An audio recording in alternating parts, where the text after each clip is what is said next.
5 morti in Veneto e un numero di casi doppio rispetto al 2017. Il virus West Nile colpisce duramente anche Padova, dove si è registrato l'ultimo decesso. A San Bellino, dove viveva il 91enne, il comune ha effettuato una disinfestazione straordinaria notturna. Altre 2 ne sono previste nei quartieri Palestro e Sacra Famiglia, dove altre 2 persone risultano contagiate, ma già in via di guarigione.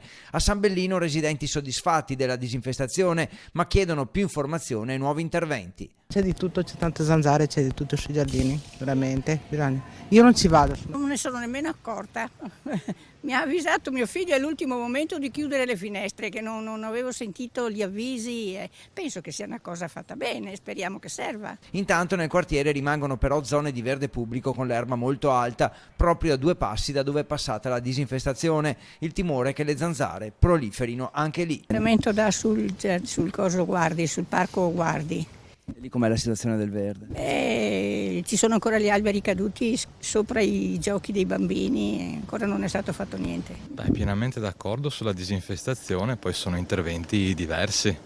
Credo che dovrebbero essere fatti altri interventi anche, quello sì. Poi l'erbaccia è un'altra cosa.